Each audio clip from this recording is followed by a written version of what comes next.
Garage, porque si no me voy a comer esto con comentarios en lo que trae. Seguimos leyendo lo que ustedes nos mandan. ¿Qué tenemos, mi querido Pablo Alberto Monroy Castillo? Pues hoy vamos a hablar, señor Moreno, de un tema y de un componente que cada vez está cobrando más popularidad. No la que se esperaba, porque al final es un componente ¿Tú crees? costoso, sí. Pero es caro, ¿no, Es Héctor? caro.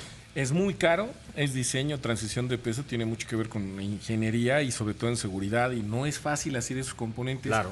Y cuando buscas en términos de abaratar o de un coche más económico, pues los costos de producción, este tipo de dispositivos elevan mucho el costo y sobre todo tienes que mantener cierta seguridad y performance en el auto. Pero no ¿de qué cualquiera. ¿de qué hablábamos, Pablito? Porque Pues- ya nos adelantamos con Chana y Juana, pero ¿de qué estamos hablando? Nos referimos a este sistema que se denomina como el eje trasero direccional de un vehículo, que se encarga a grandes rasgos de girar ligeramente las ruedas traseras, esto para mejorar la maniobrabilidad en ciudad y obviamente la estabilidad cuando se circula ya a mayores velocidades, por ejemplo, en carretera.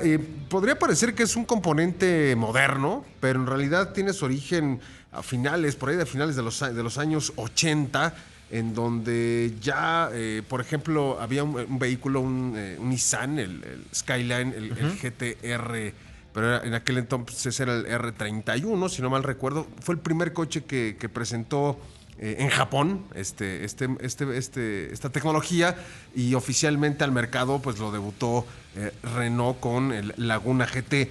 Y bueno, al final no ha logrado ser más popular porque, insistimos, el precio, de hecho hay algunos inconvenientes con las aseguradoras, que al final también es muy costoso, ¿no? Que el vehículo tenga un percance y se dañe todo este componente que es muy complejo, pero al final el objetivo es ese, darle mayor maniobrabilidad a un vehículo y estabilidad a altas velocidades.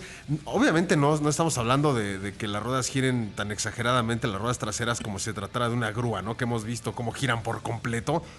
Tiene un sentido y unos grados específicos para moverse, y de esta forma, por ejemplo, en un vehículo muy largo, reducir ese radio de giro en maniobras muy estrechas y salir con mayor facilidad. Por eso vemos este tipo de tecnologías. Recientemente yo la volví a ver en el Audi, en la más reciente ejecución del Audi S8, por ejemplo, ¿no? El A8 tiene esta tecnología, y muchos otros vehículos premium que la equipan.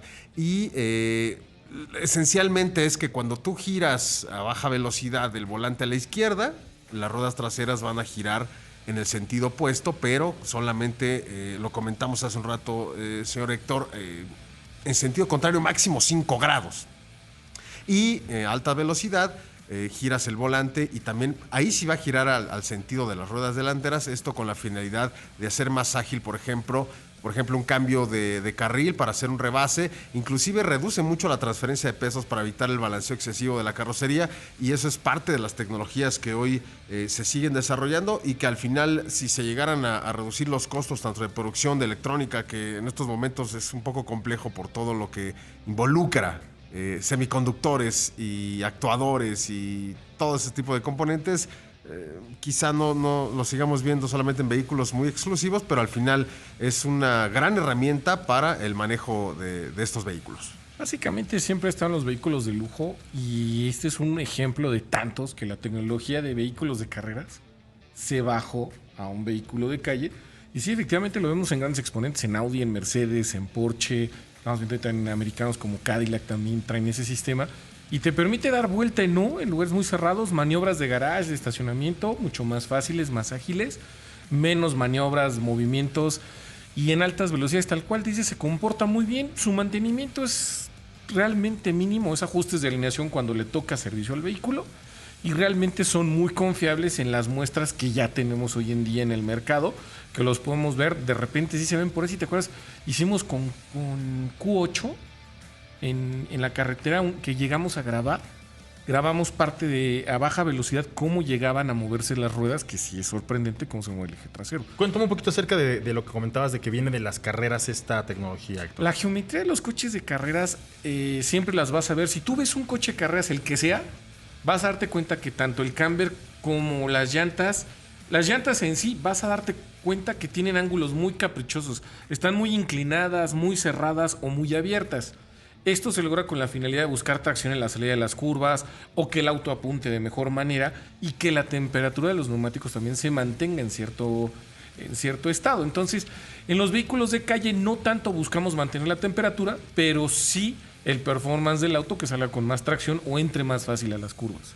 Totalmente. Vamos a un corte y al regresar quiero que me expliques, Héctor, cuál es el mantenimiento que hay que darle a este tipo de sistemas y qué tan caro puede llegar a ser, por lo que dice Pablo de que pues no ha pegado como se esperaba esta tecnología. Claro, ¿vale? sí. Vamos a un corte y regresamos. Estás en Autos en Imagen. Entonces estamos en esto, Héctor. ¿Qué tan costoso puede llegar a ser y cómo es que lo mantienes? Mira, el tema de costos depende qué daño tengas. Si nada más es una corrección de alineación por servicio, pues básicamente es... Hoy en día ya llevamos los autos y cuando llegamos a la alineadora te dicen de uno o de dos ejes, ya los nuevos tienen la mayoría de los autos esta alineación trasera, que es darle camber, abrir las llantas o cerrarlas, o el darles convergencia o divergencia, que le llaman TOE. A lo mejor le suena un poquito complejo, un poquito rocoso en las palabras, pero es básicamente la dirección que se le da a las llantas mientras van rodando. Entonces es crítica para la sensación del coche, de manejo y el desgaste de las mismas. Entonces estos ejes traseros tienen una alineación específica, unas herramientas, normalmente se alinean ya con equipos láser, que puedes ver en una computadora, en una pantalla, la simulación del dibujo de la geometría del auto, y fácilmente vas ajustando como técnico atrás y vas viendo y te deja muy fácil, te pone las rayitas en donde estás en rojo y en verde, con que lo dejes en verde es suficiente. Más allá de 1 grado es muy difícil ver, y de ahí que salga tu coche reseteada, la alineación es básica. Pero aquí viene lo importante, si llegas a tener un siniestro y tu vehículo cuenta con un eje trasero direccional, muy importante si es en la parte trasera, pegan en alguna de las llantas traseras, en esa parte, por favor chequen que sus técnicos aseguradores, sus ajustadores, se cercioren bien a la hora de llenar estos boletines o cuando van al taller a la evaluación, revisen bien eso porque a veces no se llega a ver el daño y a veces basta con un golpe o en un tema de frenos o algo que puedan cometer un error y se lastima este sistema. Logra tener una falla, una avería y sí son costosos. Para que se den una idea más o menos, una caja de dirección eléctrica, porque estos sistemas son electrohidráulicos, cabe mencionarlo. En promedio en un vehículo delantero, vamos a pensar en un Audi A3, un Audi A4, que es algo más o menos común. Delantera, en la dirección normalmente delantera, andas oscilando entre 140 y 160 mil pesos. Un eje trasero, tranquilamente rebasas el doble si tuvieras que sustituirlo. No son tan fáciles de reparar, normalmente se sustituyen completos. Son unidades de mando electrónicas, sí son un poquito complejas, muy sensibles, muy precisas y sobre todo muy seguras. Entonces no cualquier técnico lo puede hacer, tienen que estar calificados, no cualquier agencia a veces, la mayoría ya. Pero sí son reparaciones muy costosas. Entonces, en caso de un siniestro, definitivamente cerciórense que el eje trasero funcione correctamente, porque sí pueden salir después prácticamente pesadillas de cantidades de dinero un poco altas. Fíjate que la última vez que me subí a un clase S de Mercedes-Benz, la más reciente ejecución, que nos dieron una vuelta ahí cerca del lugar donde fue su lanzamiento. Hace rato dabas un dato, Pablito, pero me parece que este en particular puede haber un ángulo máximo de giro de entre 4.5 y 10 grados. Una locura, 10 grados es una locura. A baja velocidad. Sí. Y esto, dependiendo de la versión, obviamente dependiendo del tipo de neumáticos. Muchas cosas, muchas variables, pero es una tecnología que ha ido evolucionando. 3 grados es poco, alta velocidad, pero en maniobras de estacionamiento, sobre todo con vehículos tan grandes, la clase S, recuerden que es una limusina, en una vuelta en U, pues ahí sí le echan toda la carne de esa. ¿Sabes dónde ves este ejemplo muy claro? Cuando te toca ver un autobús de estos que tienen doble eje trasero, los de doble piso, que ya en casi todas las carreteras los vemos, es muy notorio cómo trabajan ese eje trasero direccional. En los autobuses es mucho más marcado, porque son maniobras, son larguísimos un autobús y no son, ¿cómo se llama? El eje es no es flexible, pero este eje trasero les permite hacer maniobras de estacionamiento en verdad increíbles con una facilidad gracias a esta tecnología. ¿Qué vas a decir, Pablo? Nada más concluir que me parece que la evolución más fuerte que ha tenido este sistema de dirección en las 4 ruedas, creo que lo vemos en, por ejemplo, la nueva Hummer EV, con este modo cangrejo que prácticamente es la se máxima puede desplazar expresión, de forma lateral. Pero digo, ese es hasta dónde ha llegado esta tecnología, ¿no?